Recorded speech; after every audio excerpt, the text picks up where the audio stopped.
دنیا میں جینے کی ہوس بڑھتی چلی جائے گی اور چھوٹی چھوٹی چیزوں سے ڈرنے لگو گے. ارے نہیں ابھی تو مرنا نہیں ہے مجھے, مرنا اسی دنیا میں, لیکن آخری منزل تمہاری کہاں ہے؟ وہ قبرستان. سارے راستے جس راستے پہ بھی چلو پہنچو گے قبرستان. موت کی تمنا آتی رہے گی کب آنکھیں بند ہوں گی, کب حضور کا زیارت ہوگی. وہاں مرنے کا ڈر ہی ختم ہو جاتا ہے, موت کا خوف ہی نکل جاتا ہے. اسی لیے میرے عزیزوں, یہ فیصلہ تمہارے ہاتھ میں ہے کہ آپ بچے ہوئے جو زندگی کے دن ہیں کس طرف دوڑتے ہو. اللہ نے قرآن میں فرمایا ہے دوڑو اللہ کی طرف, ففروا الی اللہ, اللہ کی طرف دوڑے دوڑے آ جاؤ. سابقوا الی الخیرات, نیکیوں کی طرف دوڑ بھاگ کرو, جتنا ہو سکے بھاگو.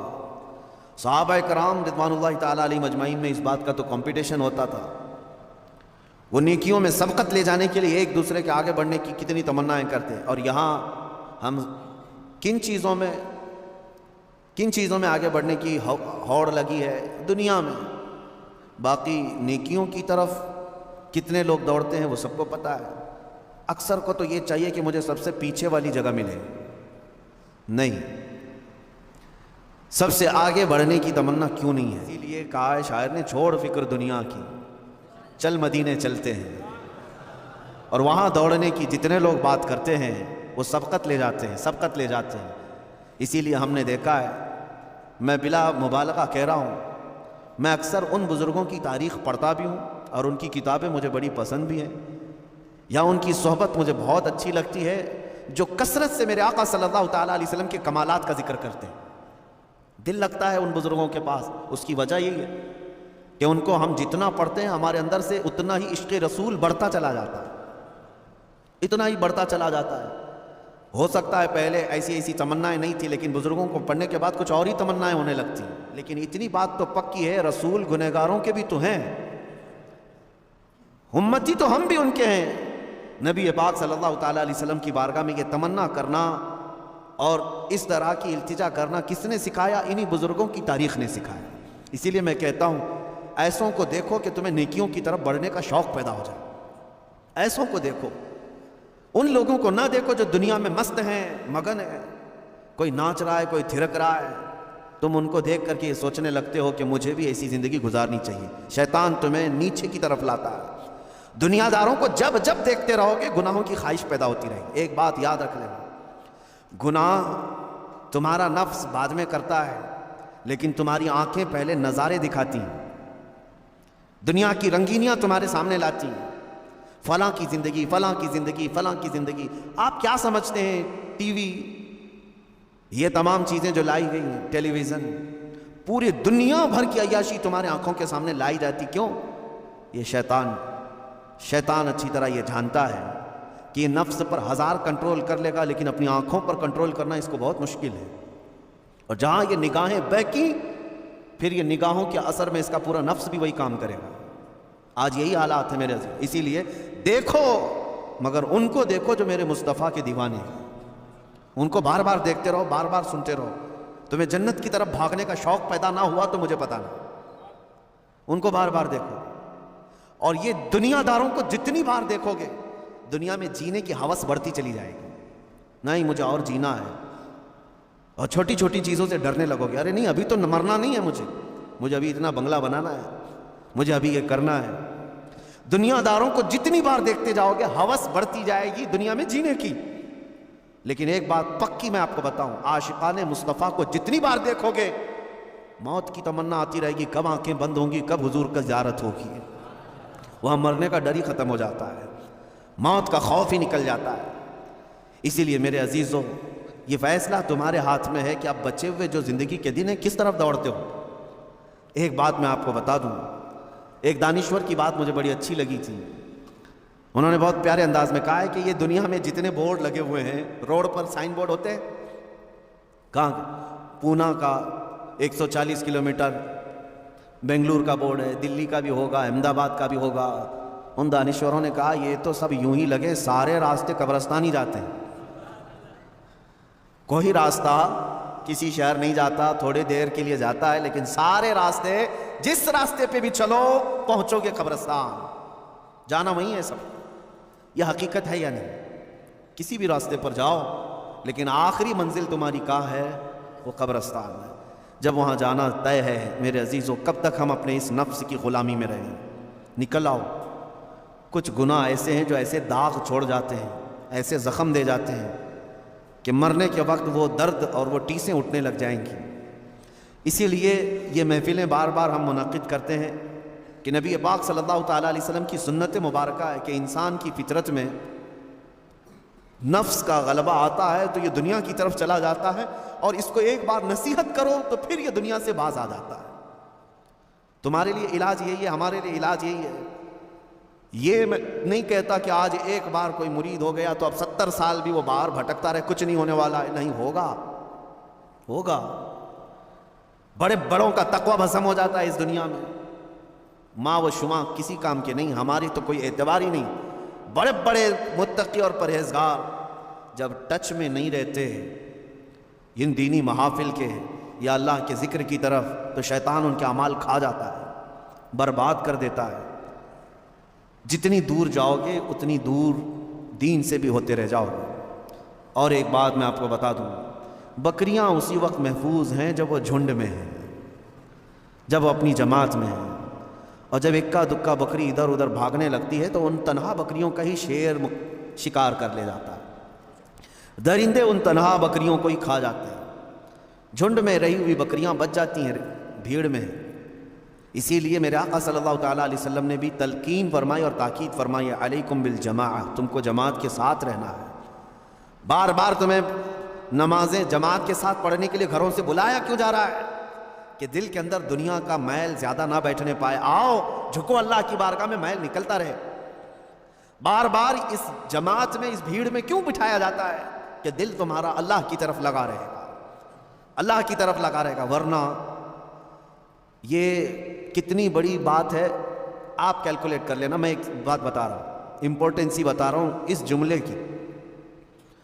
اس دنیا کا حال ایسا ہے کہ نبی پاک صلی اللہ تعالیٰ علیہ وسلم کون ہیں سب کو پتہ ہے، سید الانبیاء، معصوم عن الخطا، سید الرسل، امام الاولین امام الآخرین، مالک جنت، مالک رقاب ہم سب کی جانوں کے مالک۔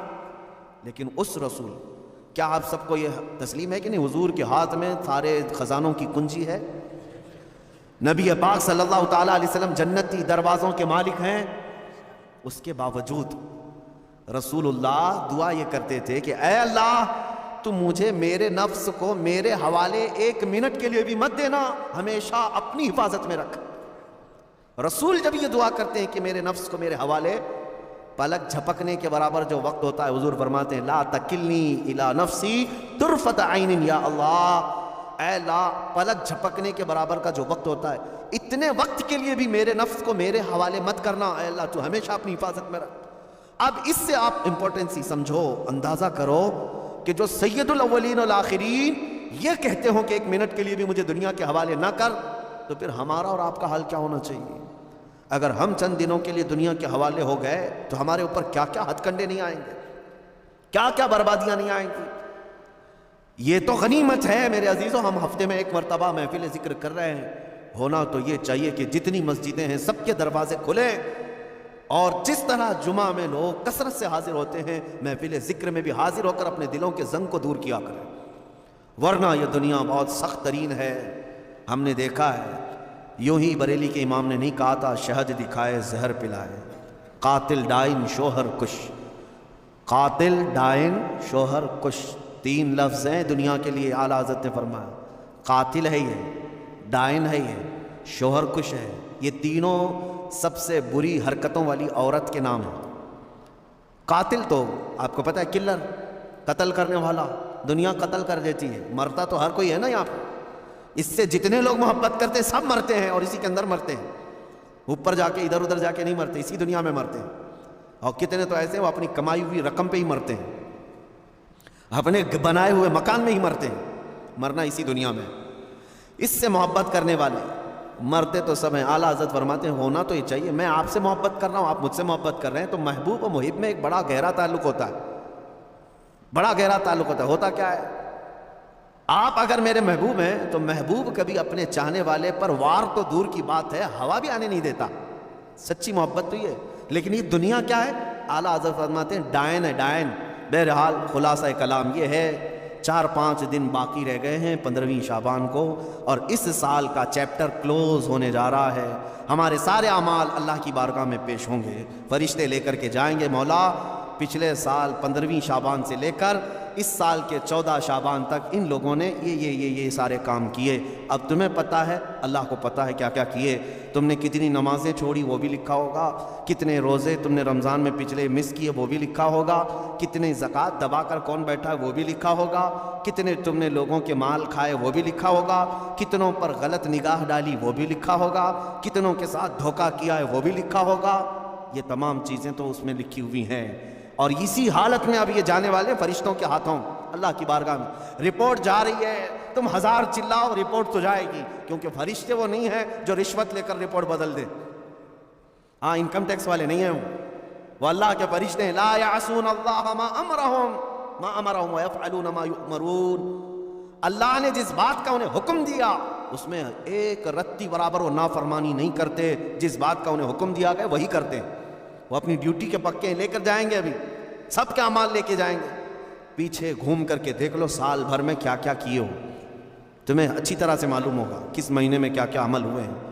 بھول جاتے ہو تو یہ اور ایک بڑا عذاب ہے، اگر گناہ کر کے بھول جاتے ہو تو یہ اور ایک بڑا عذاب ہے۔ یاد رکھو گے تو آگے کی زندگی اچھی ہو سکتی ہے، لیکن اب رپورٹ جا رہی ہے۔ ایک کام کر سکتے ہو، رشوت تو نہیں دے سکتے انہیں، کسی طرح کی لالچ بھی نہیں دے سکتے فرشتوں کو، اے فرشتوں میری یہ چیز چھپا دینا، یہ چیز چھپا دینا، کچھ نہیں کر سکتے۔ ایک چیز ہے، قرآن میں اللہ نے فرمایا ان الحسنات یذھبن السیئات، کچھ نیکیاں ایسی ہیں کہ اگر تم کرو گے تو برائیوں پر پانی پھیر دیا جائے گا۔ رپورٹ تو وہ لے کر ہی جائیں گے، لیکن 4 دن میں کچھ ایسا کرو کہ اس رپورٹ کے اوپر صرف اور صرف تمہاری نیکیاں ہی درج ہوں، باقی سارے گناہ ویسے ہی مٹا دیے جائیں۔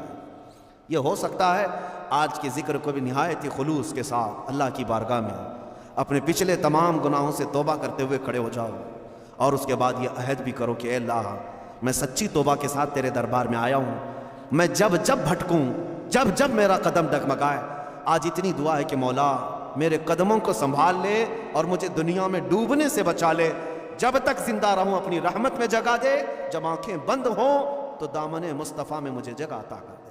بس اس دعا کے ساتھ میں اپنی گفتگو کو ختم کرتا ہوں۔ اللہ کریم ہمیں بچے ہوئے ان دنوں میں نیکیاں کثرت سے کرنے کی توفیق عطا فرمائے، اور رمضان المبارکہ تک ہماری زندگی کو اللہ دراز فرمائے۔ دعاؤں کی درخواستیں آئی ہیں امتحانات میں کامیابی کے لیے۔ جمعہ میں بھی میں نے دعا کیا ہے، اللہ تبارک و تعالیٰ اس ذکر کی محفل کی برکت سے ہمارے جتنے بچے امتحانات میں ہیں غیب سے مولا ان کو کامیابی عطا فرما، اور خاص طور پر ان بچوں کے لیے جو ذکر میں آتے ہیں ان کے لیے میرے دل سے دعا ہے کہ مولا انہیں محروم نہ فرما۔ یہ رب ذوالجلال یہ تیرے ذکر کے نام کی لاج رکھ لے کہ ان بچوں کے دلوں میں یہ یقین پیدا رہے کہ انہیں کامیابی جو ملی ہے تو اللہ کے ذکر کی برکت سے ملی ہے۔ انشاءاللہ العزیز ایک بار پاس ہوں گے تو پھر اگلی بار دیکھیں محفل بھر جائے گی ویسی، اور انشاءاللہ اگلی بار پھر 12ویں والے ہی رہیں گے۔ ہاں، پھر وہی لوگ رہیں گے جن کا ایگزام آ رہا ہوگا۔ اللہ کرے کہ ایسا ہی ہو۔ یہاں سے اگر کامیابی ملتی ہے تو اس سے بہتر چیز اور کیا ہو سکتی۔ ہاں میرے عزیزو، اللہ تعالیٰ تمہارے دلوں کو یہیں پر لگائے رکھے، اور جو بیمار ہے مولا ان سب کو شفا کاملہ عاجلہ نصیب فرمائے۔ اللہ رب محمد